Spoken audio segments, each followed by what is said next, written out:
धुरंधर मुकम्मल कहानी। धुरंधर एक संजीदा एक्शन और जासूसी थ्रिलर फिल्म है जिसकी बुनियाद हुब्बुल वतनी, कुर्बानी, धोखे और नफसियाती जंग पर है। फिल्म की शुरुआत एक निहायत कशीदा और पुरअसरार माहौल से होती है जो इब्तिदा ही में नाज़िर को बता देती है कि ये एक गहरी और संजीदा कहानी है। इब्तिदा फिल्म का आगाज़ भारत की मगरबी सरहद के करीब एक खुफिया इंटेलिजेंस ऑपरेशन से होता है जो बुरी तरह नाकाम हो जाता है। भारत के अंडरकवर एजेंट्स बेनकाब हो जाते हैं और बेरहमी से मारे जाते हैं। इस वाक़ये से खुफिया एजेंसियों में खलबली मच जाती है और मुल्क की आला क़यादत शदीद दबाव में आ जाती है। इसी बहरान के दौरान कबीर राना का नाम सामने आता है, एक ज़हीन मगर मुतनाज़ खुफिया एजेंट जो अपनी गैर रिवायती हिकमत अमली और बेखौफ फैसलों के लिए मशहूर है। कबीर कई महीनों से लापता है और एक नाकाम मिशन के बाद उसे मुर्दा तसव्वुर कर लिया जा चुका है। इंटेलिजेंस ब्यूरो और रॉ के पास मालूमात आती हैं कि एक बागी नेटवर्क भारत के अंदर और बाहर सरगर्म है जो मुल्क के सियासी और अस्करी निज़ाम को हिला देने वाला बड़ा हमला करने वाला है। दुश्मन का कोई चेहरा नहीं, वो इंतहाई मुनज़्ज़म है और हर कदम पर एजेंसियों से एक कदम आगे है। हालात की संगीनी देखते हुए हुकूमत एक खुफिया फैसला लेती है। कबीर राना को मुर्दों में से वापस लाया जाता है। कबीर का माजी फ्लैशबैक्स के जरिए कबीर की जिंदगी दिखाई जाती है।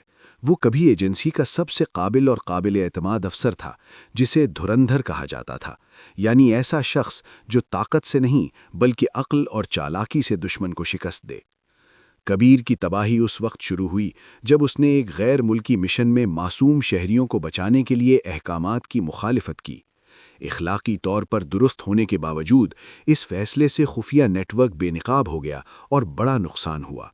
एजेंसी ने कबीर को कुर्बानी का बकरा बना दिया और उसे खतरा करार देकर अलग कर दिया। नए नाम और नई शनाख्त के साथ कबीर तन्हाई में जिंदगी गुजार रहा होता है, दिल में पछतावा और गुस्सा लिए हुए। जब एजेंसी दोबारा उससे राब्ता करती है तो वो इनकार कर देता है, मगर जब उसे पता चलता है कि इस साजिश में अंदरूनी गद्दारी शामिल है तो वो वापस आने पर मजबूर हो जाता है। दरमियानी हिस्सा धोखे का खेल। कबीर को इस नेटवर्क के मास्टरमाइंड को बेनकाब करने की जिम्मेदारी दी जाती है, जिसका कोड नाम अश्वत्थामा है, एक ऐसा साया जिसे साबिक भारतीय इंटेलिजेंस अफसर माना जाता है जो गद्दार बन चुका है। कबीर एक छोटी मगर खतरनाक टीम बनाता है, एक साइबर माहिर, एक माहिर निशानेबाज, एक नफसियाती तज्जियाकार, एक खातून खुफिया एजेंट जिसका कबीर के साथ जज्बाती माजी जुड़ा हुआ है। तहकीकात के दौरान कबीर को एहसास होता है कि दुश्मन सिर्फ बाहर नहीं, सियासतदान, कॉरपोरेट ताकतें और आला अफसरान भी इस साजिश में शामिल हैं। यहाँ फिल्म एक जहनी जंग में बदल जाती है। कबीर गलत मालूमात फैलाता है, दुश्मन को खुद अपने जाल में फंसाता है और जानबूझकर खुद को सामने लाता है ताकि सब कंफ्यूज हो जाएं कि वो भारत के लिए काम कर रहा है या उसके खिलाफ। यही वो मकाम है जहां कबीर हकीकी मानों में धुरंधर साबित होता है, जहां झूठ और जहानत उसके सबसे बड़े हथियार बन जाते हैं। जज्बाती कशमकश। कबीर और खातून एजेंट के दरमियान ताल्लुक़ गहरा होता जाता है। वो कबीर से सवाल करती है कि क्या मकसद के लिए हर हद पार करना दुरुस्त है। कबीर का मानना है कि जंग में इखलाकियात एक ऐश है। ये नज़रियाती टकराव फिल्म का अहम पहलू बन जाता है। फिल्म के वस्त में एक बड़ा इंकिशाफ होता है। इस पूरी साजिश के पीछे कबीर का अपना उस्ताद है, वही शख्स जिसने उसे तरबियत दी और धुरंधर बनाया।